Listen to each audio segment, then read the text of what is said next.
கிறிஸ்து இயேசுவுக்குள் பிரியமான அன்பு சகோதர சகோதரிகளே, நம்முடைய சர்வ வல்லமை கொண்ட பரலோக பிதாவாகிய தேவனுடைய பரிசுத்தம் நிறைந்த நாமத்தினாலும் அவரது ஒரே பேரான குமாரனும் நமது அருமை இரட்சகரும் ராஜாவுமாகிய கிறிஸ்து இயேசுவினுடைய இனிய நாமத்தினாலும் கிருபை அன்போடு கூடிய சமாதானமும் பெருக கடவது என்கிறதான அன்பின் வாழ்த்துக்களோடு இன்றைய நாள்ல நம்ம பார்க்க போற பாடத்தினுடைய தலைப்பு ஹின்னோம் பள்ளத்தாக்கு அல்லது கெஹன்னா என்கின்ற இரண்டு தலைப்புகளை இதற்கு நம்ம கொடுக்கலாம்.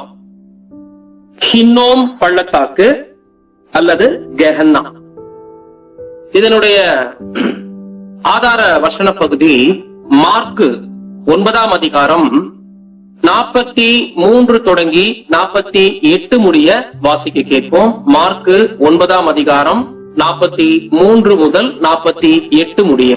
உன் கை உனக்கு இடறல் உண்டாக்கினால் அதை தரித்து போடு. நீ 2 கையுடையவனாய் அவியாத அக்கினியுள்ள நரகத்திலே போவதை பார்க்கிலும் ஊனனாய் ஜீவனுக்குள் பிரவேசிப்பது உனக்கு நலமாயிருக்கும். அங்கே அவர்கள் புழு சாவாமலும் அக்கினி அவியாமலும் இருக்கும். உன் கால் உனக்கு இடறல் உண்டாக்கினால் அதை தரித்து போடு. நீ 2 கால் உடையவனாய் அவியாத அக்கினியுள்ள நரகத்திலே தள்ளப்படுவதை பார்க்கிலும் சப்பானியாய் ஜீவனுக்குள் பிரவேசிப்பது உனக்கு நலமாயிருக்கும். அங்கே அவர்கள் புழு சாவாமலும் அக்கினி அவியாமலும் இருக்கும். உன் கண் உனக்கு இடறல் உண்டாக்கினால் அதை பிடுங்கி போடு. நீ 2 கண்ணுடையவனாய் நரக அக்கினியிலே தள்ளப்படுவதை பார்க்கிலும் ஒற்றை கண்ணனாய் தேவனுடைய ராஜ்யத்தில் பிரவேசிப்பது உனக்கு நலமாயிருக்கும். அங்கே அவர்கள் புழு சாவாமலும் அக்கினி அவியாமலும் இருக்கும். ஆமா, அன்பான சகோதர சகோதரிகளே, இந்த வசன பகுதிகள் தான் இன்றைய நாளுக்குரிய நம்மளுடைய பாடத்தினுடைய ஆராய்ச்சி.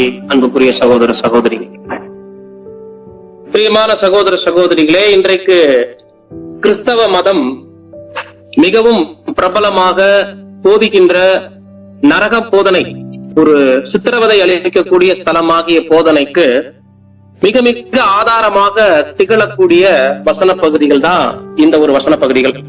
இதற்கு முன்னதாக 2 வார்த்தைகள் எபிரேயு மற்றும் கிரேக்க வார்த்தைகள்ல காணப்படுது.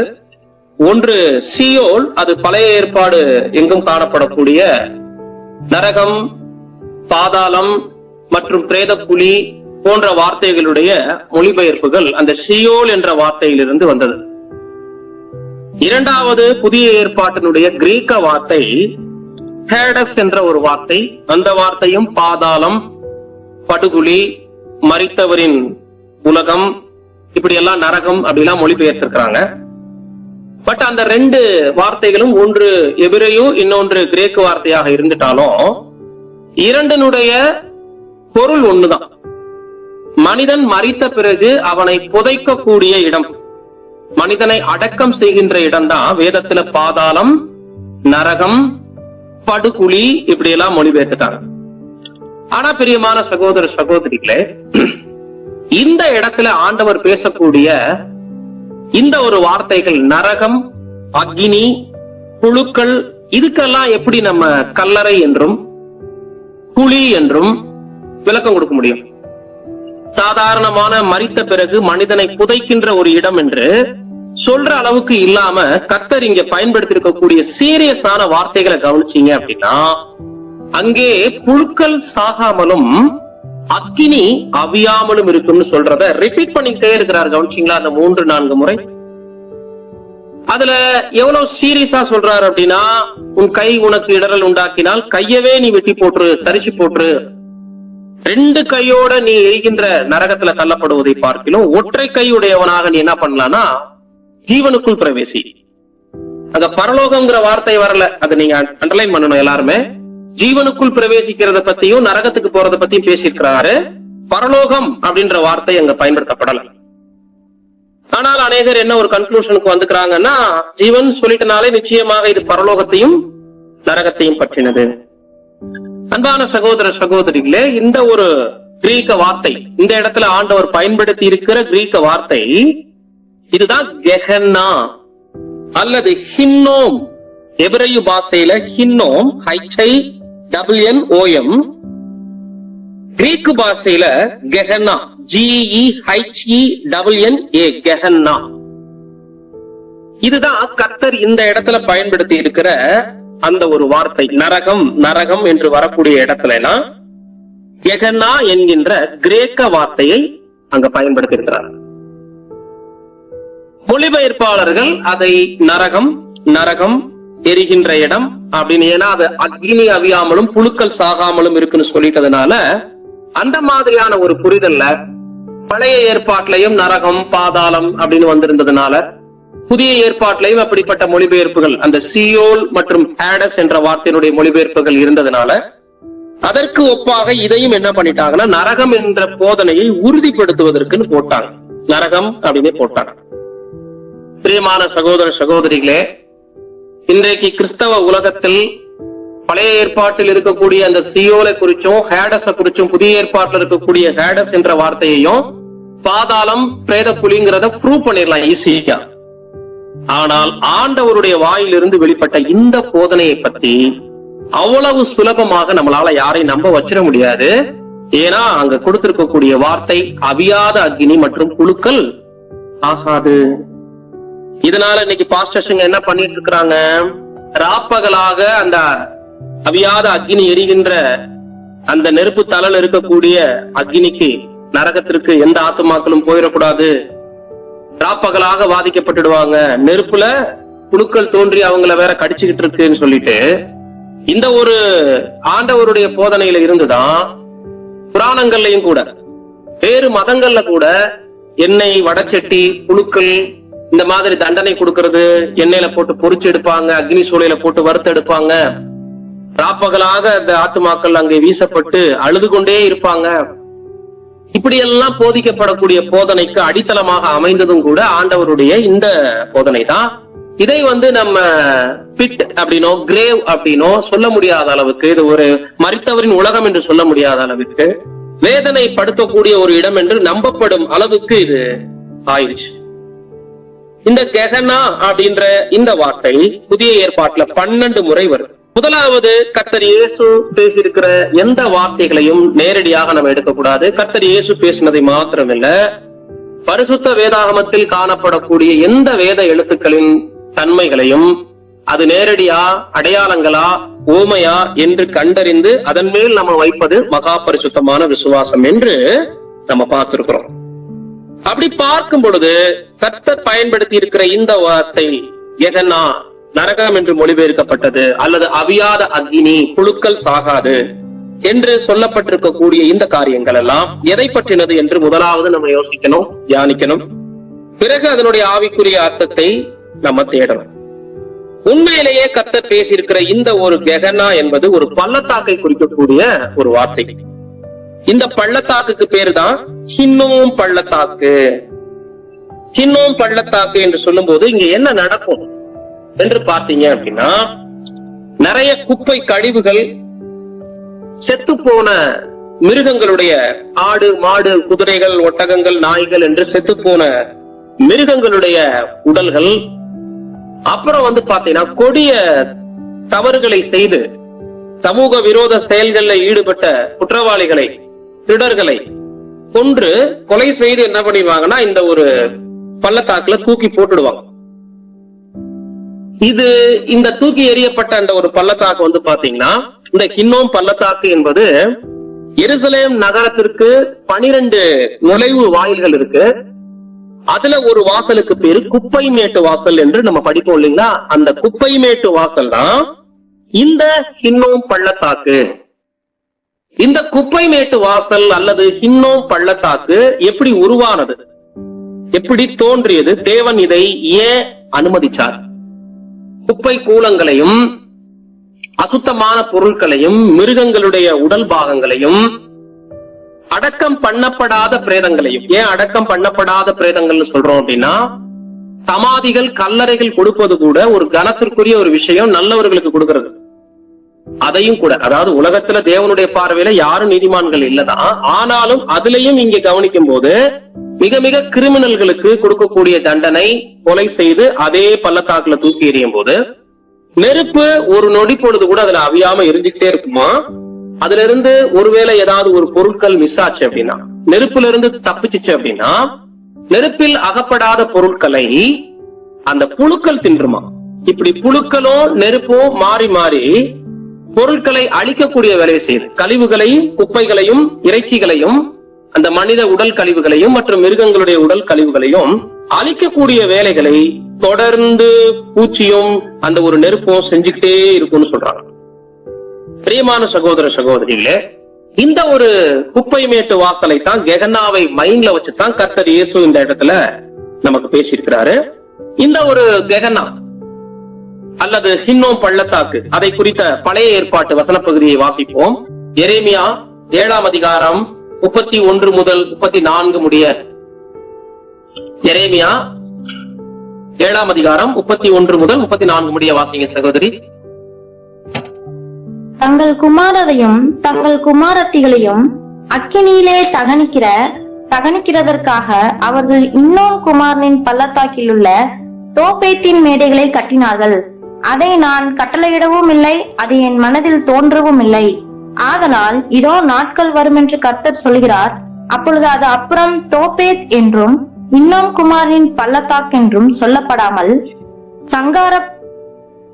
சங்கார பள்ளத்தாக்கென்றும் சொல்லப்படும். தோப்பேத்திலே இடம் கிடையாமல் போகும் மட்டும் சவங்களை அடக்கம் பண்ணுவார்கள். இந்த ஜனத்தின் பிணங்கள் ஆகாயத்தின் பறவைகளுக்கும் பூமியின் மிருகங்களுக்கும் இரையாகும். அவைகளை வெறுட்டுவாரும் இல்லாதிருப்பார்கள். பிரியமானவர்கள், டீட்டெயிலா கொடுக்கப்பட்டிருக்கு பாருங்க இந்த இடத்துல விஷயங்கள். தங்கள் குமாரரையும் தங்கள் குமாரத்திகளையும் அக்கினியிலே தகனிக்கிற அப்படின்னா என்ன நடந்திருக்கு இந்த இடத்துல? நரபலி செலுத்தக்கூடிய தீமையான வேலையை செஞ்சிருக்கிறாங்க. அக்கினியிலே தகனிக்கிறதற்காக அவர்கள் இன்னும் குமாரனின் பள்ளத்தாக்கில் உள்ள தோப்பேத்தின் மேடைகளை கட்டினார்கள். இந்த தோப்பேத் என்பது ஒரு ஏரியா. அங்க இருக்கக்கூடிய இன்னும் பள்ளத்தாக்கு என்பது இந்த ஒரு பள்ளத்தாக்கு.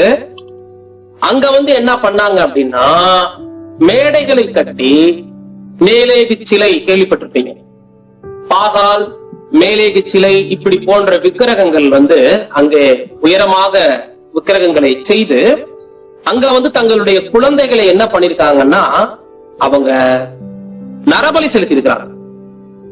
இதனால தேவன் அங்க அவர்கள் மேல கோபமுற்று என்ன செஞ்சிருக்கிறார் சொல்லி நம்ம பார்க்கும்போது, இதை நான் உங்களுக்கு கற்பிக்கவும் இல்ல, அது என் மனதில் தோன்றினதும் கூட இல்ல, அதனால நாட்கள் வரும் அப்ப என்ன நடக்கும் என்று சொல்லும் போது, தோப்பேத் என்றும் இன்னும் குமாரனின் பள்ளத்தாக்கு என்றும் சொல்லப்படாமல் அந்த இடம் இனிமே எப்படி இருக்காது அப்படின்னா, இது இன்னும் கொஞ்ச நாள்ல இன்னும் பள்ளத்தாக்கு தோப்பேத் என்றும் சொல்லப்படாமல் சங்கார பள்ளத்தாக்கு என்று சொல்லப்படும்.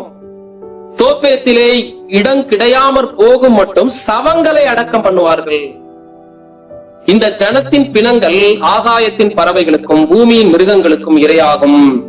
அவைகளை விரட்டுவாரும் இல்லாதிருப்பார்கள். பாத்தீங்களா, ஒரு சாபம் மாறிய தேவன் கொடுத்துட்டாரு. அப்ப எந்த அளவுக்கு கழிவுகளும் மிருக உடல்களும் அங்கே போடப்பட்டு எரியப்பட்டு கொண்டிருக்கும் பாருங்க. காரணம், அவர்கள் செய்திட்ட விக்கிரக மேடைகள், பூஜை பலிகள், நரபலிகள், தூபம் காட்டுதல், இதெல்லாம் விக்கிரகங்களுக்கு செஞ்சாங்க. மேற்கொண்டு இன்னொரு முக்கியமான வசனம் 19ஆம் அதிகாரம் எரேமியா 19:4-6. எரேமியா 19:4-6. அவர்கள் என்னை விட்டுவிட்டு இந்த ஸ்தலத்தை அந்நிய ஸ்தலமாக்கி தாங்களும் தங்கள் பிதாக்களும் யூதாவின் ராஜாக்களும் அறியாதிருந்த அந்நிய தேவர்களுக்கு அதிலே தூபம் காட்டி இந்த ஸ்தலத்தை குற்றமில்லாதவர்களின் இரத்தத்தினாலே நிரப்பினபடியினாலும் தங்கள் பிள்ளைகளை பாகாலுக்கு தகன பலிகளாக தகனிக்கும்படி பாகாலின் மேடைகளை கட்டினபடியினாலும் இப்படி வரப்பண்ணுவேன். இவைகளை நான் கற்பித்ததும் இல்லை, சொன்னதும் இல்லை, இவைகள் என் இருதயத்தில் தோன்றினதும் இல்லை. ஆகையால் இதோ நாட்கள் வரும், அப்பொழுது இந்த ஸ்தலம் தோப்பேத் என்றும் இன்னோமுடைய குமாரன் பள்ளத்தாக்கென்றும் இனி சொல்லப்படாமல் சங்கார பள்ளத்தாக்கென்று சொல்லப்படும். அப்ப இவ்விதமாக நம்ம பார்க்கும் பொழுது அன்புக்குரிய சகோதர சகோதரிகளே, சேம் தீர்க்க தரிசனத்தை இங்கேயும் நம்ம பார்க்கிறோம். அவர்கள் என்னை விட்டு இந்த ஸ்தலத்தை அந்நிய ஸ்தலமாக்கி தங்கள் பிதாக்களும் யூதாவின் ராஜாக்களும் அறியாதிருந்த அந்நிய தேவர்களுக்கு அதிலே தூபம் காட்டி, அங்க விடப்பட்ட சில எக்ஸ்ட்ரா வார்த்தைகள் இருக்கு பாருங்க. அந்நிய தேவர்களுக்கு தூபம் காட்டி, குறிப்பாக 5ஆம் வசனத்துல தங்கள் பிள்ளைகளை பாகாலுக்கு தகன பலியாக தகனிக்கும்படி பாகாலின் மேடைகளை கட்டினபடியினாலும். கவனிச்சிங்களா? பிள்ளைகளையே என்ன பண்ணிருக்காங்க? பாகாலுக்கு தகனமாக கொடுத்திருக்கிறாங்க. ஆகையால் இதோ நாட்கள் வரும், அப்பொழுது இந்த ஸ்தலம் தோப்பேத் என்றும் இன்னோமுடைய குமாரின் பள்ளத்தாக்கு என்றும் இனி சொல்லப்படாமல் சங்கார பள்ளத்தாக்கு என்று எண்ணப்படும். அப்ப நரபலி எப்படி கொடுப்பாங்கன்னு பாத்தீங்கன்னா, கரங்களை நீட்ட மாதிரி இருக்கும் அந்த சிலை, அந்த மேலேகு சிலை, பாகால் போன்ற உருவச் சிலைகள் எல்லாம். அதுல பாத்தீங்கன்னா அந்த சிலை கரங்களை, 2 கரங்களையும் நீட்டினபடி செஞ்சிருப்பாங்க. சூரிய வெப்பத்திலேயே அது கடுமையான உஷ்ணத்துல காணப்படும். அது மாத்திரமல்ல, அதுக்கு கீழாக பலிபீடம் மாதிரி செஞ்சு எந்த நேரமும் நெருப்பு எரிஞ்சுக்கிட்டே இருக்கும். இப்ப அந்த குழந்தைகளை நீட்டப்பட்டிருக்கக்கூடிய அந்த ஒரு சிலையினுடைய, மேலேகு சிலையினுடைய கரங்கள்ல வச்சிருவாங்களாம். மேலேகோ அல்லது பாகாலோ அந்த நீட்டப்பட்டிருக்கக்கூடிய அந்த சிலையினுடைய கரங்கள்ல பச்சிளம் குழந்தைகளை கொண்டு போய் வச்சு, அது சூரிய வெப்பத்துல தகனமாகிறது இல்லாம கீழ இருந்து எரியக்கூடிய நெருப்புகளாலே பாத்தீங்கன்னா அது தகனமாகி நேரடியாக நரபலி கொடுப்பாங்க. இவ்வளவு மோசமான காரியத்தை செஞ்சதுனால நாட்கள் வரும், அப்ப இந்த ஒரு இடம் அது என்ன ஆகும்னு சொல்லி பார்க்கும்போது அது மோசமான ஒரு நிலைக்குள்ள பிரேதங்களை சுட்டரிக்கக்கூடிய, ஒரு கழிவுகளை போடக்கூடிய ஒரு குப்பை மேட்டு வாசல் என்று அது அழைக்கப்படும். அது இனிமேல் இன்னோமுடைய குமாரர் என்ற ஒரு பேருக்குரிய ஒரு பிரஸ்தாபம் அதில் காணப்படாது. அவ்வளவு அருவருப்பான காரியங்களை, விக்கிரகங்களுக்கு தூபம் காட்டி, நரபலி செலுத்தி, பூஜை பலிகளை செய்து, ஆராதனை செய்து இப்படி செஞ்சிட்டதுனால அப்படி தேவன் கொடுத்துட்ட சாபத்தின் அடிப்படையிலேயே இப்படி நடந்துச்சு. ஒருவேளை இதை ஏற்றுக்கொள்ள மனது இல்லை அப்படின்னா, இன்னொரு முக்கியமான வசனம், இந்த வசனத்தை கட்டாயமாக நம்ம ஏற்றுக்கொண்டே ஆகணும். இது நம்ம புதிய ஏற்பாட்டுல கர்த்தர் பேசி இருக்கிற வார்த்தைக்கு இசைவான அதே வார்த்தை தான். ஏசாயா 66 அதிகாரம் 24 வசனம். ஏசாயா 66:24. அவர்கள் வெளியே போய் எனக்கு விரோதமாய் பாதகம் செய்த மனுஷருடைய பிரேதங்களை பார்ப்பார்கள். அவர்களுடைய பூச்சி சாகாமலும் அவர்களுடைய அக்கினி அவியாமலும் இருக்கும்.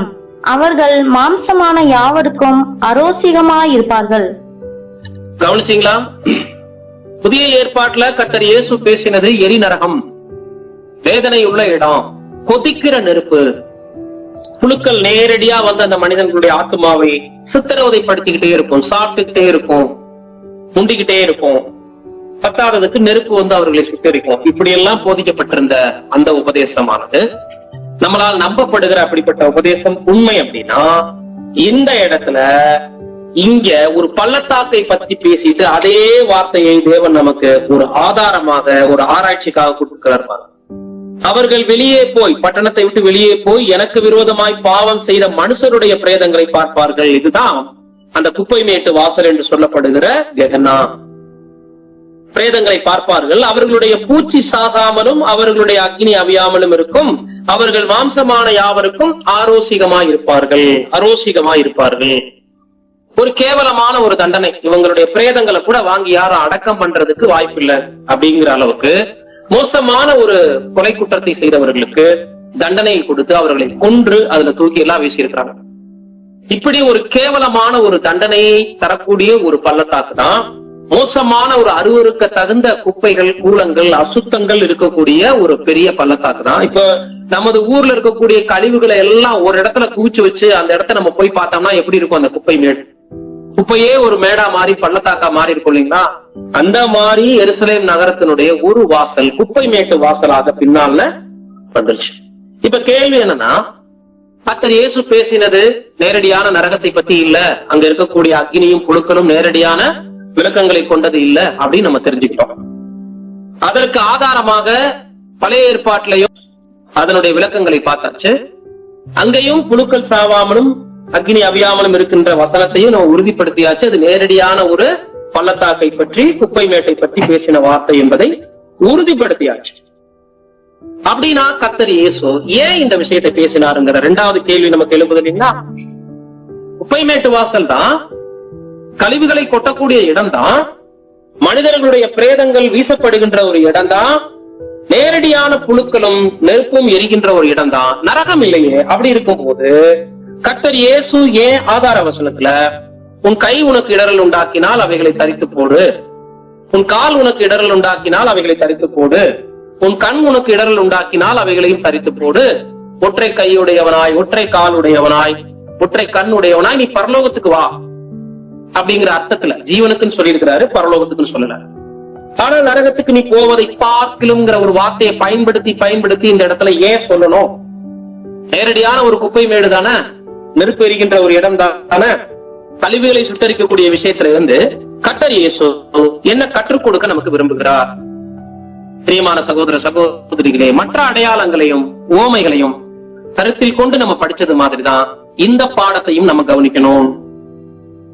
நரகம் என்பது சியோல், ஹேடஸ், 2 வார்த்தைகள் நம்ம பார்த்திருக்கிறோம் இல்லைங்களா? அதே மாதிரி கெஹன்னா என்ற வார்த்தை பள்ளம், குழி அப்படின்ற அர்த்தம் வர்றதில்ல, கல்லறை அப்படிங்கிற அர்த்தம் வர்றதில்ல, மரித்தவருடைய உலகம் அப்படின்னு வர்றதில்ல. மாறாக இது அழிவை குறிக்கக்கூடிய ஒரு மாபெரும் 2ஆம் மரணத்தை பத்தின ஒரு அடையாளமாக இருக்கிறதுனாலதான் இதற்கான ஹீப்ரு வார்த்தை, இதற்கான கிரேக்க வார்த்தை மாறிடுச்சு. அது சியோல் என்றோ ஹேடஸ் என்றோ வராமல் கெஹன்னா அப்படின்னு வந்திருக்குன்னா, ஓயாமல் அழிகின்ற, அழிவை ஏற்படுத்தி கொண்டே இருக்கின்ற புழுக்களாலும் நெருப்பினாலும் சூழப்பட்ட ஒரு இடம். அப்படிப்பட்ட ஒரு இடத்துக்கு நீங்க போகாம இருக்கணும்னா கண்களினால் உண்டாகிற இடரலையும், கால்களினால் உண்டாகிற இடரல்களையும், கைகளினால் ஏற்படுகின்ற இடரல்களையும் தரிச்சிடுங்க, வெட்டி போட்டுருங்க, ஜீவனுக்குள் பிரவேசிங்க என்று கர்த்தர் இயேசு நமக்கு அங்க அறிவுரை வழங்குகிறார். சரி, அப்ப முதல் மரணம் சியோல், ஹேடஸ், மரித்து அடக்கம் பண்ணப்பட்ட நிலை இல்லைங்களா? கல்லறை, பிரேத குழி, அதுதான் நரகம், பாதாளம் மொழிபெயர்த்தாங்க. ஆனா இந்த மரணத்தை ஏன் விசேஷமாக கெஹன்னாவோடு, குப்பை மேட்டு வாசலோடு, இன்னும் பள்ளத்தாக்கோடு கர்த்தர் ஒப்பிட்டு பேசினார் அப்படின்னா, வெளிப்படுத்தின விசேஷம் 21ஆம் அதிகாரம் 8ஆம் வசனம். வெளிப்படுத்தின விசேஷம் 21:8. பயப்படுகிறவர்களும் அவ்விசுவாசிகளும் அருவருப்பானவர்களும் கொலைபாதகரும் விபசாரக்காரரும் சூனியக்காரரும் விக்கிர ஆராதனைக்காரரும் பொய்யர் அனைவரும் 2ஆம் மரணமாகிய அக்கினியும் கந்தகமும் எரிகிற கடலிலே பங்கடைவார்கள் என்றார். கவனிச்சீங்களா? பிரியமானவர்களே, முதல் மரணம் அவ்வளவு முக்கியத்துவம் வாய்ந்ததில்ல. அது ஒரு நித்திரைக்கு ஒப்பிடப்படுகிறது. நித்திரை அடைந்தான், மரித்து அடக்கம் பண்ணப்பட்டான், நித்திரை அடைந்தான், அந்த பெண் நித்திரையா இருக்கிறாள், இப்படி எல்லாம் வார்த்தைகளை நம்ம படிக்கிறோம். கர்த்தர் இயேசு குறிப்பிட்ட அநேக மரணங்கள் நித்திரையும் தான் இருக்கும். பழைய ஏற்பாட்டிலையும் நித்திரை அடைந்தார்கள் தான் இருக்கும். ஆக முதல் மரணம் பாதாளம், பிரேதக்குழி இப்படிங்கிற ஒரு அர்த்தத்துல மரித்து அடக்கம் பண்ணப்பட்டவர்களை கர்த்தர் இயேசு திரும்ப கொண்டு வந்துருவாரு. மீண்டுமாக அவர்களை உயிர்த்தெழுப்பி ராஜ்யத்தின் சத்தியங்களை அவர்களுக்கு கொடுத்து பிதாவாகிய தேவனிடத்தில் கொண்டு வந்து சேர்த்து அவர்களை எண்ணங்களிலும் மனதளவிலும் சரீரத்தளவிலும் சுத்தமுள்ளவர்களாக மாற்றி ராஜ்யத்திற்கு தகுதிப்படுத்துவார். ஆனால் இன்றைக்கு நம்மளும் சரி, 1000 வருட அரசாட்சியில மனுக்குலத்தாரும் சரி, மீண்டுமாக நிரந்தரமான அழிவுக்கு போறதுக்கு அபாயம் இருக்கு என்பதை இந்த வசனம் காட்டுது. பயப்படுகிறவர்களும் அவிசுவாசிகளும் பொய்யர்களும் விக்கிரக ஆராதனைக்காரர்களும் ஆகிய அனைவரும் அக்னியும் கந்தகமும் எரிகிற 2ஆம் மரணத்திலே தள்ளப்படுவார்கள், பங்கடைவார்கள் என்று நாம பார்க்கிறோம். பிரியமான சகோதர சகோதரி, அப்ப இங்கேயும் என்ன வார்த்தை பயன்படுத்தப்படுவது? வெளிப்படுத்தின விசேஷம் 21:8 கூட என்ன வார்த்தை தான் இங்க பயன்படுத்தப்படுது அப்படின்னா, அக்னி கந்தகம் இல்லைங்களா? அக்னியும் கந்தகம், 2ஆம் மரணமாகிய அக்னியும் கந்தகம் எரிகிற கடல்னு வேற கூடுதலாக அங்க வார்த்தை வர்றதை நம்ம பார்க்கணும். அதுல சில பாவங்களையும், பொய்யும் வந்திருக்கு, விபச்சாரமும் வந்திருக்கு, கொலையும் வந்திருக்கு. இப்படிப்பட்ட காரியங்களை எல்லாம் செய்யறவங்க 2ஆம் மரணத்துல பங்கடைவாங்கன்னு சொல்லப்படுறத நம்ம பார்க்கணும். அப்படின்னா முதல் மரணத்தினுடைய கல்லறைகளை கர்த்தர் இயேசு திறக்கிறார். மரணத்திற்கும் பாதாளத்திற்கும் உரிய திறவுகோலை உடையவராய் நான் இருக்கிறேன் என்று நம்ம பார்த்திருக்கிறோம். மரணம் என்பது மரண தண்டனையில் இருக்கக்கூடிய மனிதரை அந்த நிலையிலிருந்து ரட்சிப்பது. பாதாளம் என்பது மரித்து அடக்கம் பண்ணப்பட்ட மனிதர்களை மீண்டுமாக உயிரோடு கொண்டு வருவது. அப்ப உயிரோடு இருக்கிறவங்களையும் அவர் மரிக்காம பாதுகாக்கிறதுக்கு அவர்கிட்ட சாவி இருக்கு. செத்து போய் அடக்கம் பண்ணப்பட்டவங்களையும் திரும்ப அவரால் கொண்டு வர முடியும்.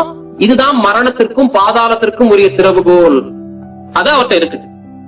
ஆனால் இரண்டாம் மரணத்துக்குரிய திறவுகோல் ஆண்டவரிடத்துல இல்ல. கவனிச்சீங்களா? இது ரொம்ப சீரியஸான பாயிண்ட்.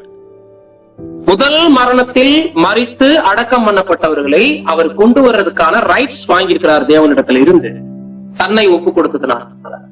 இரண்டாம் மரணத்தில் துணிகரம் பாவம் செய்தவர்களை மீட்பதற்கான சாவி, அதற்கான ஒரு அங்கீகரிப்பு, அந்த மீட்பை கொடுப்பதற்கான ஒரு அத்தாரிட்டி கர்த்தர் பெற்றுக்கொள்ளவும் இல்லை, தேவன் அவருக்கு கொடுக்கவும் இல்லை.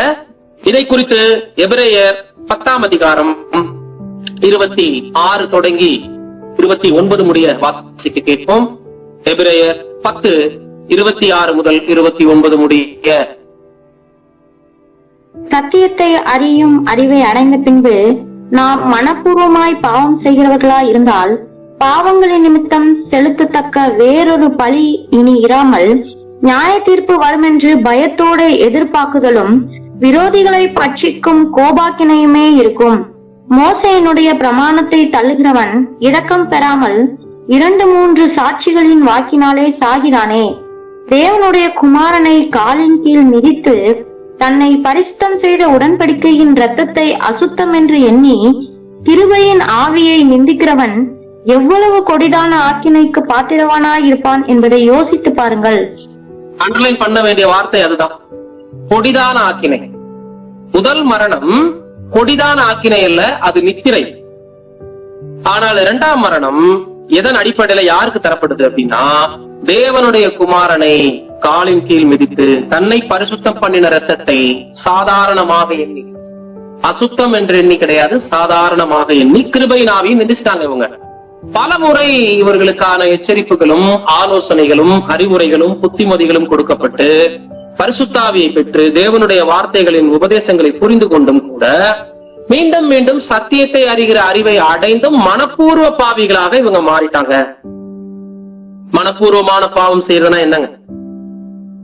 தெரிந்து மனதார ஒரு பொய் சொல்றதும் இருக்கும், கொலை குற்றங்களும் இருக்கும், விபச்சாரங்களும் இருக்கும், பொருளாசையும் இருக்கும், பணத்தாசையும் இருக்கும், கண்களின் இச்சையும் இருக்கும், பலவிதமான பெருமை, மேட்டிமை, அகந்தை என்னவனாலும் சொல்லலாம்.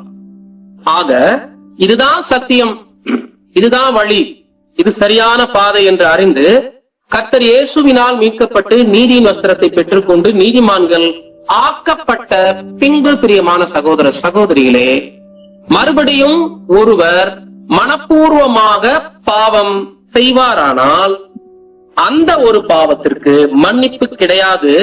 இது முதல் மரணத்தில் மீட்கப்பட்டது போல மீண்டுமான ஒரு மீட்புக்கு அவர்களை வழிநடத்தாதுங்கிறதுனாலதான் மோசேயினுடைய பிரமாணத்தை மீறினவங்களே இப்படிப்பட்ட கொடிதான ஆக்கினைக்கு பாத்திரவானா இருக்கிறாங்க. ஆனால் தன்னை பரிசுத்தம் பண்ணின உண்மையான கர்த்தருடைய இரத்தத்தை அசுத்தம் என்று எண்ணுகிறவர்கள், துணிகர பாவம் செய்யறவங்க எவ்வளவு கொடிதான ஆக்கினை அடைவாங்கன்னா அதை விட பயங்கரமா இருக்கும். ஆக அந்த குப்பை மேட்டு வாசல் அது உருவானது நியாயப்பிரமாண காலகட்டம். இன்னும் பள்ளத்தாக்காக இருந்து துணிகர பாவங்களால, இஸ்ரேல் ஜனங்களுடைய விக்கிரக ஆராதனையினால, வேசித்தனத்தினால, நரபலியினால பின்னால் அது குப்பை மேட்டு வாசலாக மாறும் பொழுது அதை செய்த ஜனங்களுக்கு அதை தேவன் ஒரு தண்டனை கூடமாக மாற்றி பிரேதங்களை வீசி எறியக்கூடிய ஒரு இடமாக, பிரேதங்கள் எல்லாம் அனாதையாக அங்க தூக்கி எறியப்பட்டு எரிகின்ற ஒரு அக்னியில புழுக்கள் மத்தியிலே போடப்பட்டது. அது ரொம்ப அவமானம் இல்லைங்களா? ரொம்ப ரொம்ப கொடிய ஒரு வேதனை உள்ள ஒரு அசிங்கம். செத்தவங்களுக்கு ஒண்ணும் தெரியாது அப்படின்னாலும் கூட செத்த பின்னாடி அங்க தூக்கி போடுறாங்கன்னா என்ன கர்த்தர் சொல்ல வர்றாருன்னா, மரித்த பின்பு ஒரு முறை பிரகாசிக்கப்பட்டு சத்தியத்துக்கு எதிரான குற்றங்களை நடப்பித்து மறுபடியும் துணிகர பாவங்கள் செஞ்ச பிறகு, மனப்பூர்வமா செஞ்ச பிறகு அந்த பிரேதத்தை மறுபடியும் கல்லறையிலிருந்து மீட்கிறதுக்கு தேவனுக்கு ஐடியா இல்ல. அந்த புழுக்களும் நெருப்பும் அதை சாப்பிட்டு நித்தியத்துக்கு அழிவை ஏற்படுத்துவது போல இரண்டாம் மரணம் தான். சதா காலங்களிலும் வாதிக்கிற அழிவை பத்தி இங்க பேசல, முற்றிலும் இல்லாமல் போறதான் நெருப்பும் புழுக்களும் அங்கே அவியாமலும் புழுக்கள் சாகாமலும் இருக்கு என்று சொல்லப்படுறதை பார்க்கிறோம். பிரியமானவர்கள், அன்புக்குரிய சகோதர சகோதரிகளே, கர்த்தர் இயேசுவினுடைய எச்சரிப்பும் கூட இந்த நிலையில் தற்கால சுவிசேஷ யுகத்தில் வாழ்ந்து கொண்டிருக்கக்கூடிய பரிசுத்தவான்கள் யாரும் பிரவேசித்திடக் கூடாது என்பதற்காகத்தான் சில எச்சரிப்புகளை அங்கே நமக்கு கொடுத்து பேசுகிறார். முதலாவது எச்சரிப்பு மார்க்கு சுவிசேஷம் 9ஆம் அதிகாரத்துக்கு மீண்டும் வந்துடலாம். ஆதார வசனத்திற்கு வசனம் 43 சகோதரி வாசிங்க. மார்க் 9:43. உன் கை உனக்கு இடரல் உண்டாக்கினால் அதை தரித்து போடு. நீ 2 கையுடையவனாய் அவியாத அக்கினியுள்ள நரகத்திலே போவதை பார்க்கிலும் ஊனனாய் ஜீவனுக்குள் பிரவேசிப்பது உனக்கு நலமாயிருக்கும். பாருங்க, உன் கை உனக்கு இடரல் உண்டாக்கினால் அவைகளை தரித்து போடும். ஒற்றை கை உடையவனா என்ன பண்ணு? ஜீவனுக்குள் பிரவேசி என்று கர்த்தர் இங்க சொல்றத நம்ம பார்க்கிறோம். அப்ப அவியாத அக்னி, நரகம் என்று பயன்படுத்தி இருக்கிறாரு. ஜீவனுக்குள் என்ற 2 காரியங்களை இங்க நம்ம பார்க்கிறோம். பெரும்பான்மையா இந்த 2000 வருடம் சுவிசேஷ யுகத்தின் காலகட்டத்துல எங்கேயாவது வரலாற்று பதிவுகள்லயோ நடந்த சம்பவமாகவோ யாரேனும் கேள்விப்பட்டிருக்கீங்களா? ஒருத்தர் கை ரொம்ப இடரல் உண்டு பண்ணுச்சுன்னு சொல்லிட்டு கையை வெட்டி போட்டாரு, அவர் இப்ப பரலோகத்துல இருக்கிறாரு, ஆண்டவருக்கு பிரியமா இருந்தாரு. ஒருத்தருக்கு கண்ணு ரொம்ப டிஸ்டர்பா இருந்துச்சு, பல பாவங்களை பாக்குறதுக்கு தூண்டுதலா இருந்துச்சுன்னு சொல்லி கண்ணை பிடுங்கி போட்டு ஒற்றை கண்ணுடைய ஒருத்தர் பரலோகம் போயிட்டாரு.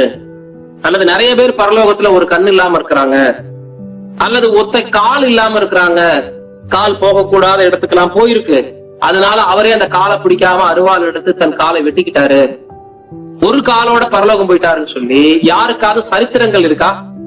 எங்கேயாவது இந்த சுவிசேஷ யுகத்துல அல்லது நாம வாழ்ந்து கொண்டிருக்கக்கூடிய இந்த அரை நூற்றாண்டு காலகட்டத்தை மட்டும் கூட எடுத்துக்கோமே, எங்கேயாவது கேள்விப்பட்டிருக்கோமா? அப்ப பரலோகம் எப்படி இருக்கணும்? நியாயப்படி பார்த்தா ஒரு அவசரவாடு பகுதி மாதிரிதான் இருந்திருக்கணும். கர்த்தர் பேசின இந்த ஒரு வார்த்தையோட ஒப்பிட்டு பாத்தீங்கன்னா, உண்மையாகவே கண்ணு இல்லாதவங்க, கை இல்லாதவங்க, கால் இல்லாதவங்க தான் போய் பரலோகத்துல இருக்க முடியுமே தவிர நிச்சயமாக ஆரோக்கியமானவங்களுக்கு பரலோகம் இல்ல. சரி, எத்தனை பேர் செய்வோம் கண்ணு நமக்கு இடைஞ்சலா பாவம் செய்திருந்து இல்லைங்களா? இன்னும் கொஞ்ச நேரம் பாவம் செய்ய முடியாதான் தான் யோசிக்கவே தவிர நம்மளுடைய மனசு நிச்சயமாகவே அன்புக்குரிய சகோதர சகோதரிகளே, தனிமையில் இருக்கும் பொழுது கண்ணையோ கையவோ காலையோ யாரு வெறுத்து இந்த மாதிரியான செயல்பாடுகளை செய்வோம்? செய்ய முடியுமா? அந்த மாதிரி யோசிச்சு பாருங்க. அப்ப கை, முதலாவது இந்த கை எதை குறிக்குது என்று பார்க்கும் பொழுது உலக நட்பு வட்டாரங்களை குறிக்குது. நமது நண்பர்களை அல்லது உறவுகளை குறிக்கக்கூடிய ஒரு அடையாளமே இது. சரி, அதை ஏன் தரிச்சு போடணும்? அது என்ன இடரலை நமக்கு உண்டு பண்ணிடும் சொல்லுங்க பாருங்க. நிறைய சகோதர சகோதரிகளுக்கு இப்படிப்பட்ட அனுபவங்கள் இருக்கு, எனக்கும் இருக்கும், உங்களுக்கும் இருக்கும். என்ன மாதிரியான அனுபவம் என்றால், உடன்படிக்கை வாழ்க்கை மாம்சீக உறவுகளுக்கும் சொந்த பந்தங்களுக்கும் நண்பர்களுக்கும் அப்பாற்பட்டது. உலக உறவுகளுக்கும் நம்மளுடைய மாம்சீக பழைய வாழ்நாட்களுடைய நண்பர்களுக்கும் அப்பாற்பட்டதா இருக்கணும் இந்த உடன்படிக்கை வாழ்க்கை. ஒரு உண்மை பரிசுத்தவானுடைய லைஃப் பாத்தீங்கன்னா தனித்தன்மையோடு தெரியணும்.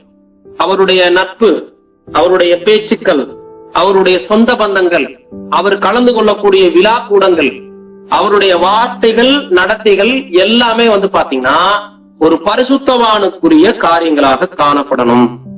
இப்ப கை குறிக்குது, கை குடுக்குதல், கை குடுக்கிறோம் இல்லைங்களா, கை குடுக்கிறோம் இல்லைங்களா, அது எதை குறிக்குது? நட்பை, சகோதர ஐக்கியத்தை குறிக்கும், இன்னொரு விதத்துல நட்பை குறிக்கும், நமது கிரியைகளையும் குறிக்கும். இந்த இடத்துல பயன்படுத்தி இருக்கக்கூடிய காரியம், கையினுடைய அடையாளம் உலக நண்பர்களை குறிக்குது.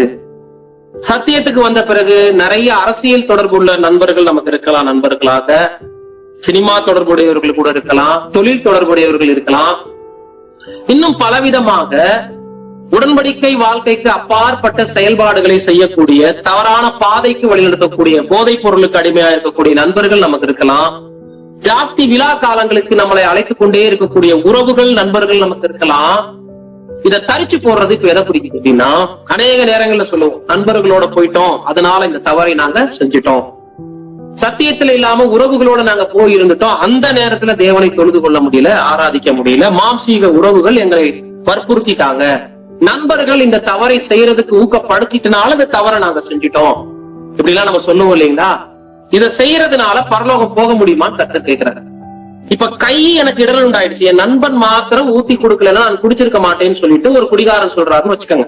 நானா குடிக்கல, போற இடத்துல ஒரு நண்பன் எனக்கு ஊத்தி கொடுத்துட்டான், அல்லது நானா இந்த தவறை செய்யல, இந்த இடத்துல எங்க நண்பர்கள் எல்லாம் உட்கார்ந்து இருக்கும் பொழுது போகும் பொழுது பழைய ஞாபகம் வந்துருச்சு, உட்கார்ந்து அவங்களோட சூதாடிட்டேன் கொஞ்ச நேரம், சோ என்னுடைய நேரத்தை இழந்துட்டேன், என்னுடைய தேகத்துல இந்த பாவத்தை நான் செஞ்சுட்டேன், பிடிச்சிட்டேன், இந்த மாதிரி தவறுகளை ஒரு உதாரணத்துக்கு தான் நம்ம சொல்றோம். இப்படி எல்லாம் நடக்குதுன்னு வச்சுக்கோங்க. வேற சில விழா காலங்களை கூட எடுத்துக்கோங்க. குடும்ப உறவுகள் தேவையற்ற ஃபெஸ்டிவலுக்கு நம்மளை அழைப்பாங்க. நிச்சயமாக எங்களுக்கு இந்த பண்டிகைகள் இல்லைன்னு தெரியும். ஆனால் நாங்க அவங்களோட இருந்துட்டதுனால இந்த மாதிரியான தீபாவளி ஆசரிச்சோம், பொங்கல் பண்டிகையை ஆசரிச்சோம், உலகப்பூர்வமாக அன்றைய நாள்ல நாங்க புது துணி கட்டணும். இது எல்லாம் நம்ம கவனிக்கணும் பிரியமான சகோதர சகோதரிகளே. சின்ன சின்ன சாக்கு போக்கு, கை இடரல் உண்டாக்குறது, நண்பர்களால் ஏற்படக்கூடிய தவறான ஆலோசனைகள், கடனை வாங்கும்பாங்க, இந்த தவறை செய்யும்பாங்க, இந்த வழிகளுக்கு வாணி இழுப்பாங்க. எல்லா விஷயங்களுமே எவ்வளவு நாளைக்கு அவங்களை நம்ம காரணங்கள் சொல்ல முடியும், அவங்களை சுட்டி காட்டுட்டே இருக்க முடியும் இல்லைங்களா? பாருங்க, கலாத்தியர் 1ஆம் அதிகாரம் 10ஆம் வசனத்தை வாசிக்க கேட்போம். கலாத்தியர் 1:10. இப்பொழுது நான் மனுஷரையோ தேவனையோ யாரை நாடி போதிக்கிறேன்? மனுஷரையா பிரியப்படுத்த பார்க்கிறேன்? நான் இன்னும் மனுஷரை பிரியப்படுத்துகிறவனா இருந்தால் நான் கிறிஸ்துவின் ஊழியக்காரன் அல்லவே. இதுதான் இன்னைக்கு நம்ம எல்லாரும் முன்னாடி இருக்கிற பிரச்சனைங்க. குடும்பம் என்ன சொல்லும், உறவுகள் என்ன சொல்லிடுவாங்க, நம்ம போற பாதையை பத்தி கொஸ்டின் உருவாக்கிடுவாங்க, எதிர்காலத்துக்கு என்ன செய்யறது. அதனால நான் இந்த ஒரு காரியத்துக்கு இடம் கொடுத்துட்டேன், என் குடும்பத்தை என் உறவுகளை திருப்திப்படுத்திட்டேன், என் நண்பர்கள் என்னை பார்க்கும் போதெல்லாம் பரியாசம் பண்றாங்க, சோ அவங்களுக்கு பிரியமா ஒரு நாள் இருந்துடலாமேன்னு இந்த ஒரு காரியத்தை நான் செஞ்சுட்டேன் இப்படின்னு நமது கிரியைகள் அநேக தவறுகள் செய்வதற்கு நட்பு வட்டாரங்களை, நண்பர்களை குறை கூறக்கூடாது. அப்படிப்பட்ட நண்பர்களை கட் பண்ணுங்கிறாங்க. அன்புக்குரிய சகோதர சகோதரிகளே, பொய் பேசக்கூடிய, தேவையற்ற காரியங்களை, பாவங்களை நடப்பிக்கக்கூடிய நண்பர்கள், அவர்களுக்கு பிரியமா இருக்கணும், தேவையில்லாத காரியங்கள்ல தலையிடக்கூடிய நண்பர்கள் அவங்களுக்கு பிரியமா இருக்கணும்னு நம்ம நினைச்சோம் அப்படின்னா, அன்பான சகோதர சகோதரிகளே, அநேக தவறுகளுக்கு நம்ம இடம் கொடுக்க வேண்டியதா இருக்கும். அவங்களை அட்ஜஸ்ட் பண்ணியே போற மாதிரி இருக்கும். கடைசி வரைக்கும் அவங்களையே நம்ம காரணம் காமிச்சுட்டே இருக்கிற மாதிரி. அதற்கு பதிலாக அவர்களுடைய பகையினால் நம்ம எதை இழந்து போறது இல்ல, உலக சிநேகத்தை தான் இழப்போம். அவர்களை பகைப்பதன் மூலம் ரட்சிப்பு நமக்கு இருக்கு. பாருங்க, யாக்கோபு 4ஆம் அதிகாரம் 4ஆம் வசனம். விபசாரரே, விபசாரிகளே, உலக சிநேகம் தேவனுக்கு விரோதமான பகை என்று அறியீர்களா? ஆகையால் உலகத்துக்கு சிநேகிதனாய் இருக்க விரும்புகிறவன் தேவனுக்கு பகைஞனாய் இருக்கிறான். பாத்தீங்களா, விபச்சாரர்களே விபச்சாரிகளே ஏன் சொல்றாரு அப்படின்னா, உடன்படிக்கை வாழ்க்கையை விட்டுட்டு ஒருவேளை உலக காரியங்கள் ரொம்ப முக்கியம், எங்களுக்கு உலக நண்பர்கள் ரொம்ப ரொம்ப முக்கியம், உறவுகள் ரொம்ப ரொம்ப முக்கியம் அப்படின்னு ஓடுனீங்கன்னா இது டபுள் லிங்க் வைக்கக்கூடிய விபச்சார குற்றத்துக்கு ஒப்பா இருக்குங்கிறார். தவறான ஒரு உறவுக்கு ஒப்பாக காணப்படுகிறது. சகோதர ஐக்கியத்தையும் வச்சுட்டு உலக நண்பர்களின் சிநேகிதமும். உலக நண்பர்கள் எதுக்கு நம்மளை வழிநடத்துவாங்க? உலக சிநேகிதம்னா என்ன? சகல விதமான காரியங்களையும் உலக ஈடுபாடுகள். அவங்களை திருப்திப்படுத்தலைனா, ஒரு விழாக்கள்ல நம்ம பங்கெடுத்துக் கொள்ளலைனா, அவங்களுடைய சந்தோஷங்கள்ல நம்ம பங்கெடுத்துக்கலைனா, அவங்களுடைய பாவங்கள்ல நம்ம பங்கெடுத்துக்கலைனா நம்மளை கேலியா பார்க்க ஆரம்பிச்சிருவாங்க, பரியாசமா பார்க்க ஆரம்பிச்சிருவாங்க, பரியாசம் பண்ணுவாங்க நம்மள. இதுக்கு பயந்துட்டே சில நேரங்கள்ல யாரை திருப்திப்படுத்துறது நம்ம போயிடுறோம். ஆனா ஒன்னே ஒண்ணு வச்சுக்கணும், தேவனுக்கு பிரியமா இருக்க நினைச்சோம்னா உலகம் நம்மளை பகைக்கும். உலக சிநேகிதம் அனைத்தும் தேவனுக்கு விரோதமான பகை என்பதை முதல்ல கையை தரித்து போடுவதில் நம்ம பார்க்கிறோம். 2வது மார்க் 9:45. உன் கால் உனக்கு இடரல் உண்டாக்கினால் அதை தரித்து போடு. நீ 2 காலுடையவனாய் அவியாத அக்கினியுள்ள நரகத்திலே தள்ளப்படுவதை பார்க்கிலும் சப்பானியாய் ஜீவனுக்குள் பிரவேசிப்பது உனக்கு நலமாயிருக்கும். ஆமா, இப்ப காலுக்கு வரார். கால் ஊனம் உள்ளவர்களாக எத்தனை பேர் பரலோகத்துல பிரவேசித்திருக்கிறாங்க? அதற்கும் நமக்கு எந்த விதமான ஆதாரங்களும் இல்லை. அப்ப இந்த கால் இடரல் உண்டாக்குறது எதை குறிக்கும் என்று சொல்லும் போது, சத்தியத்தை அறியறதுக்கு முன்னாடி பல இடங்களுக்கு போயிருக்கும், பல பாவங்களை செய்ய இந்த கால்கள் நமக்கு உதவியாக இருந்துச்சு இல்லைங்களா, தீவிரப்படுத்துச்சு இல்லைங்களா? போ, சீக்கிரமா போ. ஒரு சுயநலத்துக்காக இந்த கால்கள் எவ்வளவு ஓடி இருக்கும் யோசிச்சு பாருங்க. அற்பமான விஷயங்களுக்கு ஒண்ணுமே இல்லாத ஒரு சினிமா தியேட்டரா இருக்கட்டும், ஒரு விளையாட்டு கூடங்களாக இருக்கட்டும், பள்ளிக்கூடங்களாக இருக்கட்டும், காலேஜா இருக்கட்டும், நாம வேலை செய்யக்கூடிய ஸ்தலங்களாக இருக்கட்டும், அற்பமான ஒரு உலக முதலாளிகளுக்கு எவ்வளவு உண்மையா இருக்கணும்னு சொல்லிட்டு நேரத்தை கடைபிடிக்கிறதுக்காக இந்த கால் அவ்வளவு பிரஷரோட ஓடும். ஒரு தொழில் ஸ்தலத்துக்கோ ஒரு பாடசாலைக்கோ இந்த கால் என்ன பண்ணும்னா ஒரு பயத்தோடு நடுக்கத்தோடு ஓடும். ஆனா இன்னைக்கு இந்த கால் தேவனுடைய வார்த்தையை கேட்பதற்கும் படிப்பதற்கும் துரிதப்பட மாட்டேங்குது. தேவனை தொழுது கொள்றதுக்கு அது அதிகமான ஆர்வம், ஈடுபாடு இந்த கால் காட்டுறதில்ல. காரணம் கால் மட்டும் இல்ல, நம்ம மனதில் போர் செய்கிற இச்சைகள். மனசுல இருந்து உந்துதல் வந்தா தான் கையையும் காலையும் நம்ம கண்ட்ரோல் பண்ண முடியும் இல்லைங்களா? இப்ப உலக நட்புக்கு நம்ம கொடுக்கிற முக்கியத்துவம், சென்ற வாழ்நாள் காலங்கள்ல உலக காரியங்கள்ல நம்ம காண்பிச்சுட்ட ஈடுபாடு, வேகமா ஓடிட்டு இருப்போம். உலகத்தில் போன போக்குல, மனம் போன போக்குல ஓடிட்டு இருந்திருப்போம் இல்லைங்களா? ரகசியமாய் கூட இந்த மாதிரியான உடன்படிக்கைக்கு பிறகு அப்படிப்பட்ட தவறான இடங்களுக்கு செல்லக்கூடாது. யாரும் பார்த்தாலும் பார்க்கலனாலும் நம்மளுடைய விஷயம் ஒரே மாதிரி இருக்கணும். நமது நடத்தை, கால் குறிக்குது நமது நடத்தை, சென்ற வாழ்நாள் காலங்கள்ல நம்ம செய்திட்ட கிரியைகளை குறிக்கும். இப்ப நம்ம எப்படி இருக்கணும் என்பதையும் காட்டும். அப்ப யாரும் பார்க்கல என்பதற்காக போகக்கூடாத இடத்திற்கு செல்வது, செய்யக்கூடாத காரியங்களை ரகசியமாக கூட நம்ம செய்யக்கூடாது என்பதை, கால் இடறல் உண்டாக்கினால் தரித்து போடுங்கள் என்பது நேரடியான காலை இல்ல. நமது நடத்தைகளை அப்படிப்பட்ட தீய இடங்களுக்கு செல்லாதபடிக்கு ஜாக்கிரதையாக கண்ட்ரோல் பண்ணணும். நீதிமொழிகள் 1ஆம் அதிகாரம் 15, 16.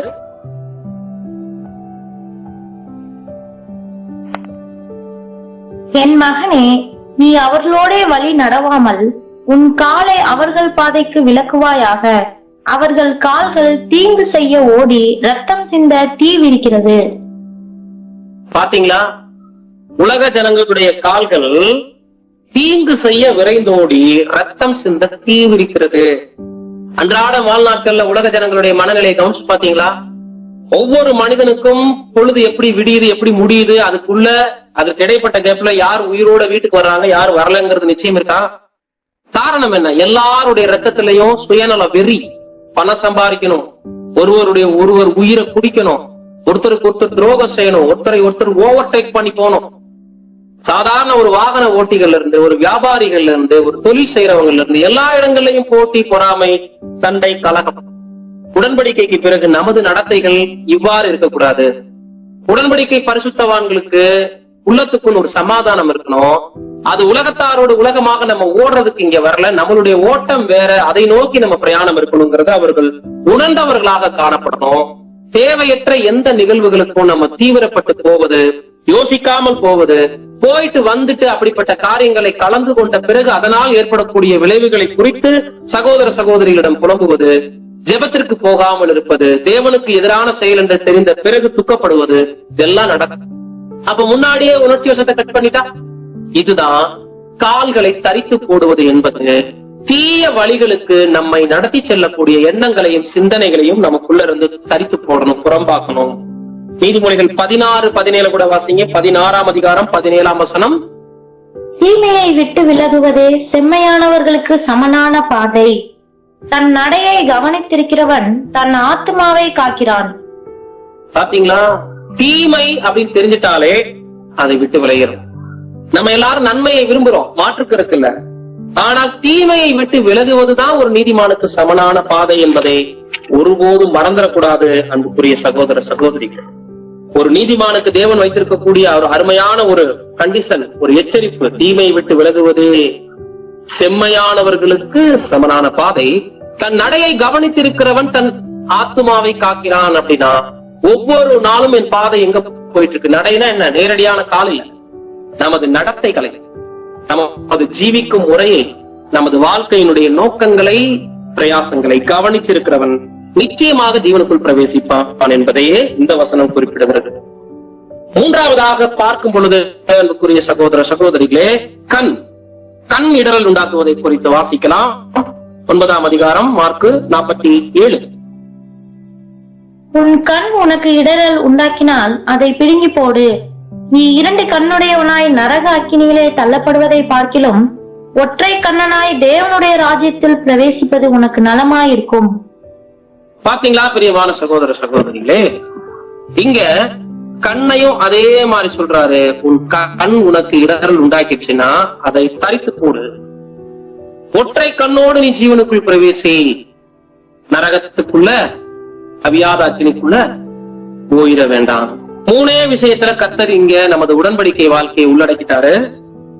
நமது கிரியைகளை உலகப்பூர்வமான நண்பர்களோடு செலவிடக்கூடாது. நட்பு வட்டாரங்கள்ல சிக்கி பாவ பழக்க வழக்கங்கள்ல சிக்கி ரட்சிப்பை இழந்துடக்கூடாது.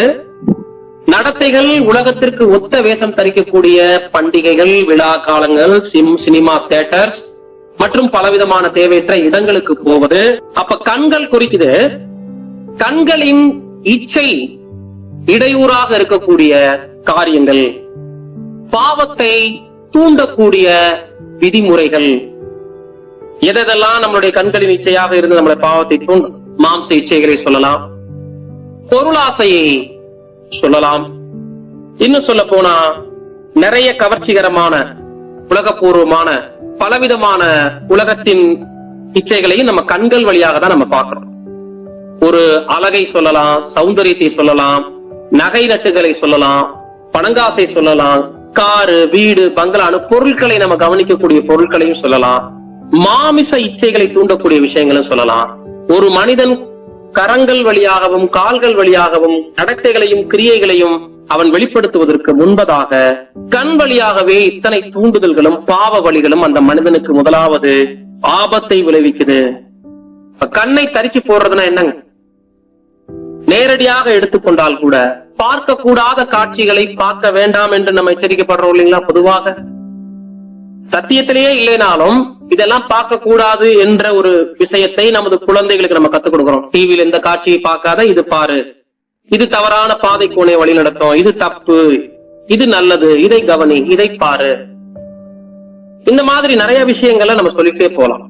சத்தியத்திலே இல்லாதவர்கள் கூட கண்களால் எவைகளை கவனிக்கணும், எவைகளை பார்க்கணும், எவைகளை பார்க்க கூடாது என்பதை அனைத்தையும் அன்புக்குரிய சகோதர சகோதரிகளே கவனமாக உணர்ந்திருப்பார்கள். இதை யோசிக்கணும். ஆனா சத்தியத்துக்கு வந்த பிறகு பரிசுத்தவான்களுடைய கண்கள் எப்படிப்பட்டதாக காணப்படணும்? படிக்கலாம்.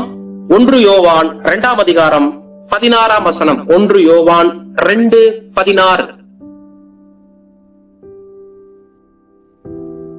ஏனெனில் மாம்சத்தின் இச்சையும் கண்களின் இச்சையும் ஜீவனத்தின் பெருமையுமாகிய உலகத்தில் உள்ளவைகள் எல்லாம் பிதாவினால் உண்டானவைகள் அல்ல, அவைகள் உலகத்தினால் உண்டானவைகள்.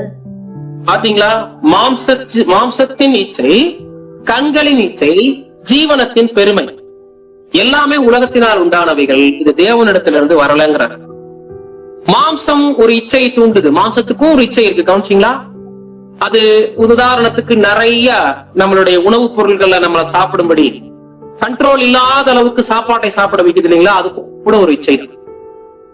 சில தேவையற்ற ஆடைகளை அணியணும், அது மற்றவர்கள் பார்க்க இடையூறாக இருந்தாலும் பரவாயில்ல நம்ம யோசிக்கிறது இல்ல. அதை நம்ம கவர்ச்சிகரமாக காட்டுவது, அதுல சிலரை இடர பண்ணுவது, இப்படி எல்லாம் கூட இருக்கு இல்லைங்களா? மாம்சத்தின் வழியாக இச்சைகளை வெளிப்படுத்துவது அல்லது அந்த இச்சைகளை கவனிப்பது, உணவு பதார்த்தங்கள் மீது கூட இச்சையை கொள்வது, கண் பார்வையிலேயே சில காரியங்களை இச்சிப்பது. கர்த்தர் சொல்லியிருக்கிற அந்த ஒரு வார்த்தை உங்களுக்கு ஞாபகத்துல இருக்கும் நான் நம்புறேன் இல்லைங்களா? ஒரு ஸ்திரீயை கண்களில் இச்சையோடு பார்க்கிறவன் அவளோடு விபச்சாரம் செய்து ஆயிற்று என்று சொல்லியிருக்கிறார் இல்லைங்களா? இது எல்லாமே ஜீவனை இழந்து போவதற்கான ஒரு காரியமாக இருக்கும். ஜீவனத்தின் பெருமை கூட ஒரு இச்சை பாருங்க.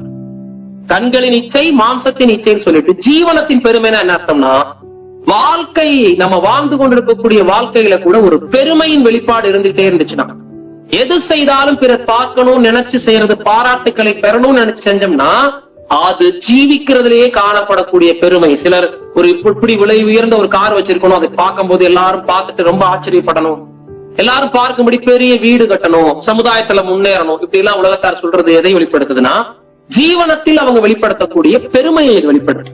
இப்படி இச்சை பல பரிணாமங்கள் இருக்கு. அந்த பல பரிணாமங்கள்ல கண்கள் வழியாகவே எல்லா தவறுகளும் நடக்குது. எனவே உன் கண் உனக்கு இடரல் உண்டாக்கினால் என்று சொல்லும் பொழுது, பிரியமானவர்களே, கண் வழியாக ஏற்படக்கூடிய எந்த பாவ காரியங்களுக்கும் சத்தியத்துக்கு எதிரான கிரியைகளுக்கும் இச்சைகளுக்கும் இடம் கொடுத்தோம்னா ரட்சிப்பை இழந்துருவோம். ஏன்னா நம்முடைய ரட்சிப்பு எதன் அடிப்படையில தான் உருவானது? 2 பேதுரு 1ஆம் அதிகாரம் 4 7 முடிய. 2 பேதுரு 1 4 முதல் 7. இச்சையினால் உலகத்தில் உண்டான கேட்டுக்கு தப்பி திவ்ய சுபாவத்துக்கு பங்குள்ளவர்களாகும் பொருட்டு மகா மேன்மையும் அருமையுமான வாக்குத்தத்தங்களும் அவைகளினாலே நமக்கு அளிக்கப்பட்டிருக்கிறது. இப்படி இருக்க நீங்கள் அதிக ஜாக்கிரதையுள்ளவர்களாய் உங்கள் விசுவாசத்தோட தைரியத்தையும், தைரியத்தோட ஞானத்தையும், ஞானத்தோட இச்சையடக்கத்தையும், இச்சையடக்கத்தோட பொறுமையையும், பொறுமையோட தேவ பக்தியையும், தேவ பக்தியோட சகோதர சிநேகத்தையும், சகோதர சிநேகத்தோட அன்பையும் கூட்டி வழங்குங்கள். பரலோகத்திற்கு செல்லக்கூடிய வகுப்பாருக்கு என்னென்ன ஆவியின் குணலட்சணங்கள் இருக்கணுங்கிறத பவுல் பட்டியலிட்டது மாதிரி இங்க பேதுருவும் ஒரு அடிஷனலான வார்த்தைகளை குறிப்பிட்டிருக்கிறார். ரொம்ப பிரயோஜனமான வார்த்தைகள். ஏன்னா நம்ம இந்த அழைப்புக்குள்ள எப்படி வந்தோம்னு தொடங்குறாரு. இச்சையினால் தான் உலகத்துக்கு உண்டான கேட்டுக்கே நம்ம தப்புனோம். இந்த உலகம் முழுவதும் இச்சைக்குள்ள இருக்கு.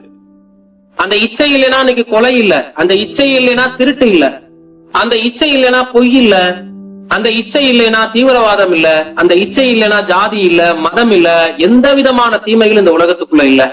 மனுஷனுக்கு பொருளாசையும் வராது, பணத்தாசையும் வராது. எல்லாமே கண்களின் இச்சை வழியாக மாம்சத்தின் இச்சையை தூண்டி ஜீவனத்தின் பெருமைக்காக தான் மனுஷன் செய்யறான்.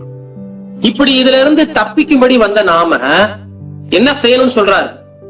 அதுல மகா மேன்மை மறுமையுமான வாக்கு தத்தங்களை தேவன் நமக்கு பிராமிஸ் பண்ணி இருக்கிறதுனால நீங்க விசுவாசத்தோட தைரியத்தை கூட்டி வழங்குங்க, தைரியத்தோட ஞானத்தை உருவாக்கிக்குங்க. ஞானத்தோட இச்சை அடக்கம் ரொம்ப ரொம்ப முக்கியம். இச்சை அடக்கத்தோட பொறுமை, வரிசையா சொல்றாரு இல்லைங்களா, தேவ பக்தி, சகோதர சிநேகம் எல்லாத்தையும் கூட்டி வழங்குங்க. அப்படி நீங்க உங்களுக்குள் கூட்டி வழங்க வேண்டிய நிறைய ஆவியின் குணங்கள் இருக்கு. அதோடு நீங்க தவிர்க்க வேண்டியது என்னன்னா இச்சையை தவிர்த்துருங்க. மற்ற எல்லா குணலட்சணங்களையும் கூட்டி வழங்கலாம். அது நமக்குள்ள வளருங்கிறார். இதை நம்ம பாடமாக இப்ப பார்க்க போறது இல்ல. இந்த கேரக்டர் எல்லாத்தையும் ஒரு நாளைக்கு பார்க்கலாம். ஆனா இந்த கேரக்டர் எல்லாம் நமக்குள்ள சகோதர சிநேகமும் சகல விதமான அன்பும் நமக்கு தேவையான விசுவாசமும் தைரியமும் ஞானமும் உருவாகணும்னா முதல்ல தரித்து போட வேண்டிய விஷயம் இச்சை. உலகத்தை வெறுத்துதான் இந்த அழைப்புக்குள்ளேயே வந்திருக்கிறோம். இச்சையினால் உலகத்திற்கு உண்டான கேட்டுக்கு தப்பிச்சு வந்திருக்கிறவங்க மீண்டும் இச்சைகளின்படி பார்க்க கூடாததை பார்க்காதீங்க, விரும்பக்கூடாததை விரும்பாதீங்க. எது கிடைக்காதோ அதன் மேல அதிகம் நாட்டம் வைக்காதீங்க. அது நிலைக்காது. அது இந்த உலகத்தில் நம்மளை உயரத்துக்கு இழுத்து செல்லாது. உடன்படிக்கை பண்ணின ஒவ்வொரு சகோதர சகோதரிகளும் ஞானஸ்தானத்திற்கு பிறகு தங்களுடைய வாழ்க்கை மைனஸ் ஆகிறத தான் உணர்வாங்களே தவிர தங்களுடைய வாழ்க்கை இன்க்ரீஸ் ஆகாது. மாம்சத்தின்படி டெவலப் ஆக மாட்டோம். உலகத்தார் பார்க்கும்படி நம்மளுடைய வாழ்க்கை தரம் உயராது. பொருளாதாரத்திலோ வியாபாரத்திலோ தொழிலையோ கல்விகள்லையோ சிறந்து விளங்க மாட்டோம். ஒருவேளை அப்படி இருந்தாலும் கூட அப்போஸ்தலனாகிய பவுல் மாதிரி அதை தேவனுக்காக டெடிகேட் பண்ணக்கூடியவங்களாக நம்ம இருப்போமே தவிர சொந்த இச்சைகளுக்காக நம்ம இதை எதையுமே பயன்படுத்த மாட்டோம். பிரியமானவர்களே, ஆண்டவர் கொடுத்த இந்த 3 எச்சரிப்புகள்ல நம்முடைய முழு வாழ்க்கை மடங்குது. கை இடர்கள் உண்டாக்குவது, தேவையில்லாத நட்புகளை தரித்து போடணும், உறவுகளை தரிச்சு போடணும். கால் இடர்கள் உண்டாக்குவது, நாமளாக விரும்பி செல்லக்கூடாத இடத்திற்கு செல்லுவதை, நமது நடத்தைகளை சீர்திருத்திக் கொள்வதை குறிக்குது. கண் இடர்கள் உண்டாக்குவதில் எல்லாமே அடங்குது. இந்த உலகத்தின் செல்வத்திற்கு ஆசைப்படுவது, மாம்ச இச்சைக்கு ஆசைப்படுவது, பொருளாசைப்படுவது, சகல விதமான கவர்ச்சிகரமான தீமைகளுக்கும் நம்ம ஆட்கொள்ளப்பட்டு பரம ரட்சிப்பை இழந்து போவதை குறிக்குது. அதனாலதான் இச்சை அடக்கத்தை மையமா வச்சு இச்சையினால் உலகத்துக்கு உண்டான கேட்டுக்கு தப்பிட்ட நீங்க இவ்வளவு காரியங்களையும் கவனம் செலுத்துங்க. இப்ப இவ்வளவு காரியங்களையும் கவனமாக இருக்கக்கூடிய ஒரு வகுப்பார் மாத்திரமே அன்புக்குரிய சகோதர சகோதரிகளே அந்த புழுக்கள் சாகாமலும் அக்கினி அவியாமலும் இருக்கக்கூடிய அந்த அடையாளத்தில் கூறப்பட்ட நியாய தீர்ப்புல இருந்து தப்பிக்க முடியும். அப்ப அதுல இருந்து என்ன சொல்ல வந்துட்டார் கர்த்தர் இயேசு அப்படின்னா, ஒரு முறை மரித்தவர்களை மீண்டும் கர்த்தர் கொண்டு வந்துருவாரு. 2ஆம் முறை மறிக்கிறவங்களை எப்படி அந்த குப்பை மேட்டு வாசல்ல அந்த பிரேதங்களும் மிருகங்களுடைய உடல்களும் கழிவுகளும் தூக்கி எறிகிற இடத்துல எரிஞ்சுக்கிட்டே இருக்குது நெருப்பு, புழுக்கள் அதை சாப்பிட்டுட்டே இருக்குதோ அந்த மாதிரி கண்டும் காணாமல் அசிங்கப்பட்டவர்களாக, அவமானப்படுத்தப்பட்டவர்களாக, எல்லோராலையும் புறக்கணிக்கப்பட்டவர்களாக தூக்கி எறியப்படுவது 2ஆம் மரண வகுப்பாருக்கு பொருத்தமாக காணப்படுது. முதல் மரணம் நித்திரையாக போயிட்டு வந்துட்டாங்க. 2ஆம் மரணம் ஒரு அவமானத்திற்குரியது, ஒரு அசிங்கம். அது தேவனுடைய தெய்வீக திட்டத்திற்கு விரோதமானவர்களுக்கு கொடுக்கக்கூடிய ஒரு கொடிய தண்டனை. அப்படிப்பட்டவர்களை யாரும் மனசுல கூட நினைச்சிட்டு இருக்க மாட்டாங்க. ஏனெனில் அவ்வளவு கிருபையையும் அவர்கள் தேவனிடத்திலே வாங்கி மீண்டுமாக மனப்பூர்வமாக துணிகரம் பண்ணினவர்கள். பிரியமான சகோதர சகோதரி, மத்தேயு 10ஆம் அதிகாரம் 28ஆம் வசனம், மத்தேயு 10:28. ஆத்மாவை கொல்ல வல்லவர்களா இராமல் சரீரத்தை மாத்திரம் கொல்லுகிறவர்களுக்கு நீங்கள் பயப்பட வேண்டாம். ஆத்மாவையும் சரீரத்தையும் நரகத்திலே அழிக்க வல்லவருக்கே பயப்படுங்கள். இந்த வசனம் இங்க வரக்கூடிய வார்த்தை கெகன்னா தான். நரகத்திலே என்ற வரக்கூடிய இடத்துல சியோல் ஹேடஸ் கிடையாது, கெகன்னா என்ற கிரீக்க வார்த்தை தான். அப்ப எதுல அழிக்கிறதுக்கு வல்லவரா இருக்கிறவருக்கு நீங்க பயப்படுங்கன்னு சொல்ல வரார் கர்த்தர். கவனிச்சீங்க அந்த இடத்துல? அன்பான சகோதர சகோதரிகளே, மாம்சத்தை மாத்திரம் ஒரு அருவாளையோ ஒரு துப்பாக்கியவோ வச்சு ஒருத்தரை கொன்னு கொலை செய்து மாம்சத்தை மாத்திரம் அழிச்சிடலாம். அப்படி இருக்கக்கூடிய தருவாயில கூட அந்த மாம்சத்துக்குள்ள ஜீவ சுவாசத்தை அனுமதிக்கிறதும் அந்த மூச்சு காற்று பிரிஞ்சு போறதும் தேவனுடைய கருத்துலதான் இருக்கு. ஒருவேளை அப்படி கொன்னு மூச்சு காத்து நின்னு போனாலும் கூட மீண்டும் மூச்சு காத்தை திருப்பி தர்றதுக்கு தேவனால முடியும். அதுதான் உயிர்த்தெழுதல் நடக்க போகுது. ஆனால் இந்த குப்பை மேட்டு வாசல்ல தூக்கி எறியப்பட்ட பிரேதங்கள் நெருப்பினாலும் புழுக்களினாலும் அழிந்து கொண்டே இருக்கிறது எதற்கான அடையாளமா இருக்கு? அதுக்காக நீங்க எப்படி புரிஞ்சுக்க கூடாதுன்னா, அந்த குப்பை மேட்டு வாசல்ல போனவங்க எல்லாம் 2ஆம் மரணத்துக்கு போயிட்டாங்கன்னு நினைச்சிட்டாங்க. அந்த குப்பை மேட்டு வாசல்ல தூக்கி எறியப்படுகின்ற பிரேதங்கள் நிரந்தரமான அக்னிக்கு, அழிவுக்கு, புழுக்களுக்கு, நெருப்புக்கு இரையாக்கப்பட்டது போல 2ஆம் மரணத்துக்கு போறவங்க நித்தியத்திற்கும் அழிவை நோக்கி போயிட்டாங்க. 2ஆம் மரண வகுப்பாரை எல்லோரும் சிந்தையில இருந்து கூட எடுத்துருவாங்க. ஒரு பெற்ற தாய் கூட ஃபியூச்சர்ல மறந்து போயிடுவாங்க. அந்த அளவுக்கு தேவ கிருபையை அவங்க துஷ்பிரயோகம் பண்ணிருப்பாங்க. இறுதியாக ஒரே ஒரு வசனம் வாசித்து நாம் நிறைவு செய்யலாம். வெளிப்படுத்தின விசேஷம் 20ஆம் அதிகாரம் 9ஆம் வசனம். அவர்கள் பூமி எங்கும் பரம்பி பரிசுத்தவான்களுடைய பாளையத்தையும் பிரியமான நகரத்தையும் வளைந்து கொண்டார்கள். அப்பொழுது தேவனால் வானத்திலிருந்து அக்கினி இறங்கி அவர்களை பட்சித்து போட்டது. ஆமா, வானத்திலிருந்து தேவனால் அக்கினி இறங்கி அவர்களை பட்சித்து போட்டது என்று நம்ம பாக்குறோம் இல்லைங்களா? அக்கினி அழிக்கும், சுத்திகரிக்கக்கூடிய அடையாளம்.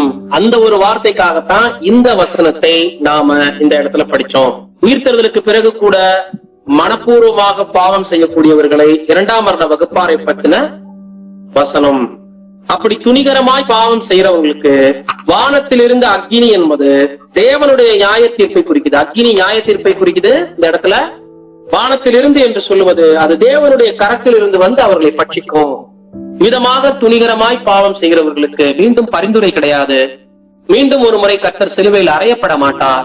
அவர்கள் புழுக்கள் சாகாமலும் அக்கினி அவியாமலும் இருக்கும் என்பது அந்த பிரேதங்கள் எப்படி தூக்கி எறியப்பட்டு அவமதிக்கப்பட்டு கேள்வி கேட்பார் இல்லாத அளவுக்கு அசுத்தமான இடங்கள்ல போடப்படுதோ, 2ஆம் மரணத்துக்கு போறவங்களுடைய நிலைமையும் இப்படி இருக்கும் என்பதையே அடையாள வார்த்தைகள் மூலமாக கெகனாவை கொண்டு, குப்பை மேட்டு வாசலை கொண்டு கர்த்தர் நமக்கு போதிச்சிருக்கிறார். விதமாக இந்த பரம அழைப்பின் நாட்கள்ல அதற்கு பங்குள்ளவர்களாக வாழ்ந்து கொண்டிருக்கக்கூடிய நாம கர்த்தர் கொடுத்துட்ட அந்த ஒரு எச்சரிப்பாகிய இடரல்களை, கண் இடரல் உண்டாக்கினாலும், கை இடரல் உண்டாக்கினாலும், கால்கள் இடரல் உண்டாக்கினாலும், ஆவிக்குரிய காரியங்களுடன் அவைகளை ஒப்பிட்டு பார்த்து அவைகளை தரித்து போட்டு ஜீவனுக்குள் நாம் பிரவேசிப்பதற்கு, அழியாமையை சுதந்திரிப்பதற்கு தேவன் தாமே தமது குமாரன் மூலம் நாம் ஒவ்வொருவருக்கும் கிருபை செய்து வழிநடத்துவாராக. வசனங்களை பொறுமையுடன் கேட்ட உங்கள் யாவரையும் தேவன் தாமே ஆசீர்வதிப்பாராக. ஆமென்.